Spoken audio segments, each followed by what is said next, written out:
முறையாக இந்த அவையில் எனது தாய் தமிழ் மொழியில் எனது உரையை தொடங்குகிறேன். வடகிழக்கு இந்தியாவின் 7 சகோதரிகளில் ஒரு சகோதரி பற்றி எரிகிறாள். தொடர்ச்சியாக 1 வருடங்களுக்கு மேலாக எரிந்து கொண்டிருக்கிறாள். இது இந்த டெல்லியின் காதுகளுக்கு எட்டவில்லை. மணிப்பூர் மாநிலம் கடந்த மே மாதம் 3ஆம் தேதி 2023ஆம் ஆண்டு முதல் வன்முறையால் பற்றி எரிந்து கொண்டே இருக்கிறது.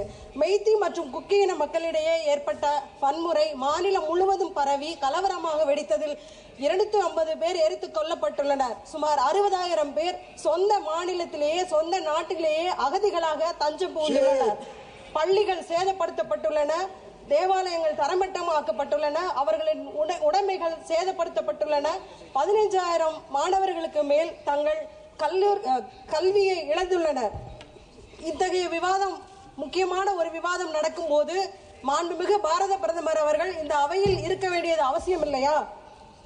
ஒன்றிய உள்துறை அமைச்சகத்தின் கீழ் இயங்கிக் கொண்டே இருக்கிற ஆயுத கிடங்கிலே ஆயுதப்படை வீரர்களின் கண் முன்னே ஆயிரக்கணக்கான ஆயுதங்கள் கடத்தப்பட்டிருக்கின்றன.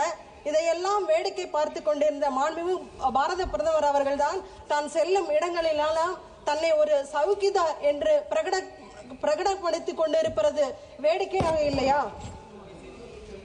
சாதாரண மக்களுக்கு ஆயுத கிடங்கிலே பாதுகாப்பு இல்லாத போது சாதாரண மக்களுக்கு நீங்கள் எவ்வாறு பாதுகாப்பை அளிப்பீர்கள்? எந்த நம்பிக்கையில் மக்கள் இந்த நாட்டிலே பாதுகாப்போடு இருக்கிறார்கள்? உக்ரைனில் சென்று பேச்சுவார்த்தை நடத்தி பிரச்சனையை தீர்த்து வைக்க பாரத பிரதமர் அவர்கள் மிகுந்த முனைப்போடு இருக்கும் போது சொந்த நாட்டிலேயே ஒரு சிறிய மாநிலத்தின் பிரச்சனையை தீர்த்து வைக்க மனமில்லையா? அல்லது அவர்களுக்கு பயம் இருக்கிறதா? இல்லது அவர் பாதுகாப்பற்ற தன்மையை உணர்கிறதா என்பதை இந்த ஒன்றிய அரசு விளக்கம் அளிக்க வேண்டும் என்று கேட்டுக்கொள்கிறேன். மாநிலம் செழிக்க, மாநிலம் வளர, மாநிலம் கட்டுக்கோப்பாக இயங்க இரட்டை எஞ்சின் அரசுதான் வேண்டும் என்று எங்கு சென்றாலும் கூறிக்கொண்டிருக்கிற பாஜக தலைவர்கள் எங்கே? அவர்கள் குரல்கள் எல்லாம் அடங்கிவிட்டதா? இதுதான் நமக்கு வழங்கப்படுகிற இரட்டை இந்திர அரசா அல்லது இரட்டை எஞ்சின் பழுதடைந்து விட்டதா? எதற்காக மணிப்பூர் பற்றி எரிகிறது என்று ஆராய்ந்து பார்த்தால் அதற்கான விடை ஒன்று மட்டும்தான். பாஜகவின் அரசியல் கணக்கு என தீர்க்கமாக கூற முடியும். கார்ப்பரேட் முதலாளிகளின் இல்லங்களில் உள்ள நிகழ்ச்சிகளுக்கு விரைந்து செல்லும் நம்முடைய பாரத பிரதமர் அவர்களுக்கு மணிப்பூருக்கு செல்ல மனமில்லையா? ஏன் செல்ல மறுக்கிறார்? அந்த மக்களுக்கு ஏன் நம்பிக்கையூட்ட மறுக்கிறார் என்பதை தெளிவுபடுத்துமாறு கேட்டுக்கொள்கிறேன். இன்னும் கூற வேண்டுமானால் பாஜக அரசு தங்களுடைய அரசியல் சுயலாபத்திற்காக குக்கி சமூக மக்களின் மீது திட்டமிட்டே இந்த தாக்குதலை நடத்தி இருக்கிறது என்பதை ஆணித்தரமாக கூறிக்கொள்ள விரும்புகிறேன். அதனால்தான் அவர்கள் அந்த வன்முறையை தீர்ப்பதற்கு எந்தவித முயற்சியும் எடுத்துக்கொள்ளவில்லை என்பது நிரூபணமாகிறது. மத்திய அரசின் நிர்வாகத்திறனையும் கேள்விக்குறியாக்கியுள்ளது என்பதையும் மறுக்க முடியாது. இந்த கலவரத்திலே மிகவும் பாதிக்கப்பட்டவர்கள் பெண்களும் குழந்தைகளும் தான்.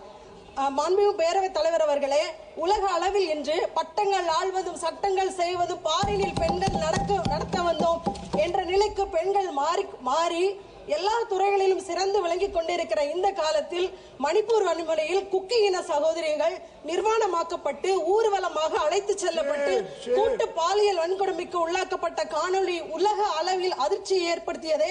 இது எந்த நாகரிகத்தின் அடையாளம்? இதுதான் இரட்டை அஞ்சின் அரசின் செயல்திறனா? பேரவைத் தலைவர் அவர்களே, நேற்றைக்கு ஒன்றிய கல்வி அமைச்சர் அவர்கள் தமிழ்நாடு எம்பிக்களை பார்த்து நாகரிகமற்றவர்கள் என்று கூறினார்கள். இதுதான் உங்களது நாகரிகமா? நாகரிகத்தை பற்றி எங்களுக்கு கற்றுக் கொடுக்க வேண்டிய அவசியம் இல்லை என்று கருதுகிறேன். ஏனெனில் 4000 ஆண்டுகளுக்கு முன்னே உலகத்திற்கே நாகரிகத்தை கற்றுக் கொடுத்தவர்கள் தமிழர்கள். கடல் கடந்து சென்று வியாபாரம் செய்தவர்களும் தமிழர்கள் தான். யாதும் ஊரே யாவரும் கேளீர் என்ற சகோதரத்துவத்துடன் வாழ்ந்து கொண்டிருக்கிறவர்களும் தமிழர்கள் தான் என்பதை நான் இங்கு பெருமையுடன் கூறிக்கொள்ள விரும்புகிறேன். இரும்பு என்ற உலோகத்தை 5000 ஆண்டுகளுக்கு முன்பு முதலில் பயன்படுத்தியவர்கள் தமிழர்கள் தான் என்று ஆராய்ச்சி கூறுகிறது. மேலும் பெண்களின் பாதுகாப்பை குறித்து உரக்க கத்துவார்களே சில குரூப், அவங்க எல்லாம் எங்க போனாங்கன்னு தெரியல. ஏன்னா பெண்களுக்கு பாதுகாப்பு இல்ல, பெண்களுக்கு எதிரான பாலியல் குற்றங்கள் அதிகரிச்சிருச்சு, பெண்கள் வெளியில நடமாட முடியல, இப்படி எல்லாம் கத்துவாங்க. அதெல்லாம் பாஜக ஆளாத மாநிலங்கள்ல ஒரு தவறு நடக்கும் போது மட்டும்தான் அவங்க கத்துவாங்க. மணிப்பூர் இந்தியால இல்லையா? இல்லனா மணிப்பூர்ல உள்ள பெண்கள்லாம் சகோதரிகளா கருதலையா? இல்லனா அவங்க பெண்களே இல்லையா? இதற்கு இந்த ஒன்றிய அரசு பதில் கூற வேண்டும் என்று கேட்டுக்கொள்கிறேன். மேலும் மணிப்பூரில் குக்கி சமூகத்தினர் மீதான வன்முறை என்பது ஊடுருவல், போதைப் பொருட்கள் கடத்தல் போன்ற காரணங்களால் நியாயப்படுத்தப்படுகிறது. ஊடுருவல் குறித்து மத்திய அரசு தீவிரமாக கவலைப்பட்டிருந்தால் மியான்மர் இந்தியா எல்லைகளை மூடியிருக்க வேண்டும். அங்கு ஊடுருவல்காரர்களை கண்டுபிடித்து நடவடிக்கை எடுத்திருக்க வேண்டும். ஆனால் மத்திய அரசு அதிலும் தோல்வியடைந்து விட்டது என்பதை சுட்டிக்காட்ட விரும்புகிறேன். பேரவைத் தலைவர் அவர்களே, ஒரு பானை சோற்றுக்கு ஒரு சோறு பதம் என்பார்கள் தமிழில். அதுபோல இந்த ஆளும் ஒன்றிய அரசின் நிர்வாக திறன் அற்ற தன்மையை இந்த மணிப்பூர் மாநிலத்தில் உள்ள கலவரம் ஒன்றை எடுத்து காட்டுகிறது. ஒரு மாநில முதலமைச்சர் ஒரு சிறிய மாநிலத்தின் கலவரத்தை கட்டுப்படுத்த முடியாமல் ராஜினாமா செய்கிறார். அங்கு குடியரசுத் தலைவர் ஆட்சி இப்போது நிலவு கொண்டிருக்கிறது. ஒரு சிறிய மாநிலத்தில் உள்ள வன்முறையை கட்டுப்படுத்தாத நீங்கள் இந்தியா முழுவதுக்கும் எப்படி பாதுகாப்பு அளிப்பீர்கள் என்பதை கேட்டுக்கொள்ள விரும்புகிறேன். நான் இப்போது மணிப்பூர் டிமாண்ட் ஃபார் கிராண்ட்ஸுக்கு வருகிறேன். கல்வித்துறைக்கு வெறும் 2.2% மட்டுமே அதிகரிக்கப்பட்டுள்ளது. இது இந்த சூழ்நிலையில் மிகவும் குறைவான தொகையாகும். சுகாதாரத்துறைக்கு வெறும் 0.2% மட்டுமே அதிகரிக்கப்பட்டுள்ளது. மருத்துவ வசதிகள் பின்தங்கிய நிலையில் உள்ள ஒரு மாநிலத்திற்கு. சுற்றுலாத்துறைக்கு 79.4% குறைப்பு செய்யப்பட்டுள்ளது. இது பொருளாதாரத்தில் பெரும் பாதிப்பை ஏற்படுத்தும். நிவாரணம் மற்றும் பேரிடர் மேலாண்மை துறைக்கு 17.7% குறைப்பு செய்யப்பட்டுள்ளது. தொழிலாளர் மற்றும் வேலைவாய்ப்பு துறைக்கு 23.8% குறைப்பு செய்யப்பட்டுள்ளது. இது வேலைவாய்ப்பு வளர்ச்சிக்கு பெரும் பாதிப்பை ஏற்படுத்தும். நுகர்வோர் விவகாரங்கள் உணவு மற்றும் பொது விநியோகத்துறைக்கு 29.8% குறைக்கப்பட்டுள்ளது. விவசாயத்துறைக்கு 5.1% குறைக்கப்பட்டுள்ளது.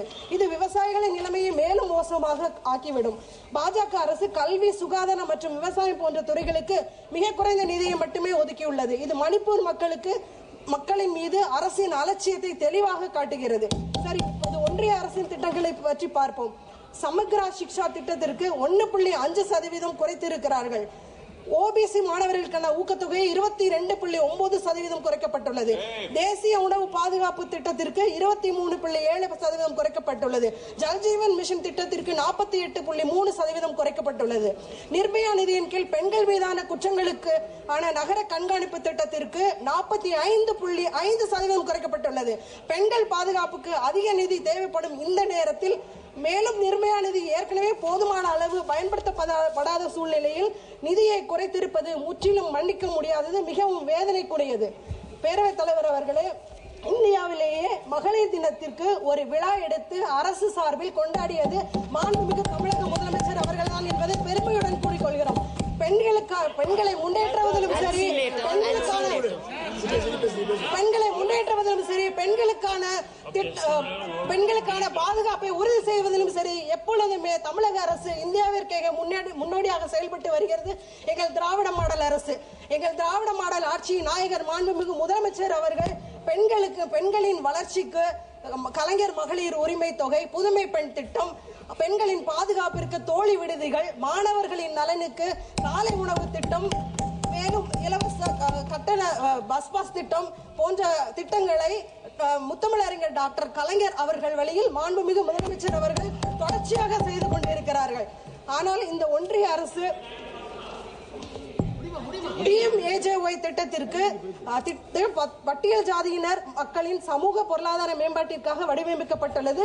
இந்த திட்டத்திற்கான நிதி 36.2% குறைக்கப்பட்டுள்ளது. மிகவும் வேதனைக்குரியது. இறுதியாக ஒன்றை மட்டும் சொல்லிக் கொள்கிறேன். மணிப்பூரின் எதிர்காலத்திற்காக இந்த ஒன்றிய அரசு என்ன திட்டம் வைத்துள்ளது? மணிப்பூரில் அமைதி மற்றும் நல்லிணக்கத்தை மீண்டும் நிலைநாட்ட ஒன்றிய அரசு என்ன திட்டங்களை வகுத்துள்ளது? அந்த மக்களின் வாழ்வாதாரம், கல்வி மற்றும் பாதுகாப்பு ஆகியவற்றை உறுதி செய்ய என்ன நடவடிக்கைகள் எடுக்கப்பட்டுள்ளன என்பதை விளக்குமாறு கேட்டுக்கொள்கிறேன். மணிப்பூர் மக்கள் நீதிக்காக காத்துக் கொண்டு இருக்கிறார்கள். இந்தியாவின் 7 சகோதரிகளில் ஒரு சகோதரி தன் மீது எரியும் நெருப்பை இந்த ஒன்றிய அரசு அணைத்துவிடும் என்ற நம்பிக்கையோடு காத்திருக்கிறார். அதை விரைந்து செய்ய வேண்டும் என்று பேரவைத் தலைவர் அவர்கள் வாயிலாக ஒன்றிய அரசை கேட்டுக்கொள்கிறேன். நன்றி. தமிழ் வெல்லும். Shri Akaijom.